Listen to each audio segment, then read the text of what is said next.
விவசாயி, mechanic, engineer, இப்படி அப்பாக்கள் யாரா இருந்தாலும் அவங்க கனவெல்லாம் அவங்க பசங்களுக்கு ஒரு best college. AAA college of engineering and technology, Sivakasi. Counselling code 4680. எப்படி இருந்துச்சு சார் இன்னைக்கு முதலமைச்சரோட உரை, பதிலுரை எப்படி இருந்துச்சு இன்னைக்கு?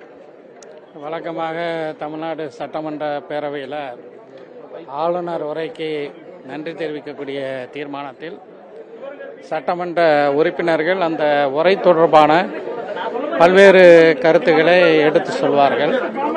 அதே போன்று இந்த புதிய சட்டமன்றத்திலும் ஆளுநர் உரைக்கு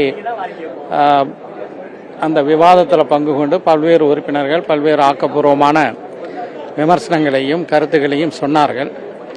ஆனால் இன்று அந்த ஆளுநர் உரைக்கு விவாதத்துக்கு பதில் உரைத்து பேசிய மாண்புமிகு முதலமைச்சர் அவர்களுடைய உரை ஒரு பெரிய ஏமாற்றத்தை தருகிறது. கடந்த காலங்களில் ஆளுநர் உரையின் விவாதத்தின் போது வைக்கப்படக்கூடிய கோரிக்கைகளுக்கு முதலமைச்சர்கள் பதில் சொல்லியிருக்கிறார்கள். உதாரணமாக கடந்த ஆண்டு ஆளுநர் உரைக்கு விவாதத்தில் நான் பங்கு கொண்டு பேசிய போது நீண்டகால முஸ்லீம் சிறைவாசிகள், ஆயுள் சிறைவாசிகள் விடுதலை செய்யப்பட வேண்டும் என்ற ஒரு கோரிக்கையை முன்வைத்தேன்.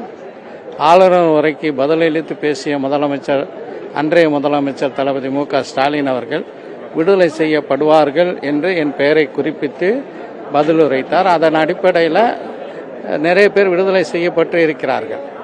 அப்படியான ஒரு உரையாக இன்றைய உரை இல்லை. இது ஒரு அரசியல் பொதுக்கூட்டத்தில் பேசப்படக்கூடிய ஒரு பரப்புரை போன்று இருந்தது. எனவே இது ஒரு பெரிய மாற்றமாக இல்லை, ஏமாற்றமாகவே இருந்தது. சார், வெளிநடப்பு பண்ணியிருக்கிறாங்க திமுக உள்ளிட்ட எதிர்கட்சிகள். இந்த வெளிநடப்பு வந்து முதலமைச்சர் உரையில திருப்தி இல்லாமலா இல்லை வேற ஏதாவது குறிப்பிட்டு பேசினதில்லை? இல்லை, முதலமைச்சர் ஒரு உரையை ஆற்றுகிறார் என்றால் பொதுவாக அவர் விமர்சித்து பேசக்கூடாது. அவர் மிக மோசமான விமர்சனங்களை செஞ்சார். அதை எதிர்த்து தான் நாங்கள் வெளிநடப்பு செய்திருக்கிறோம்.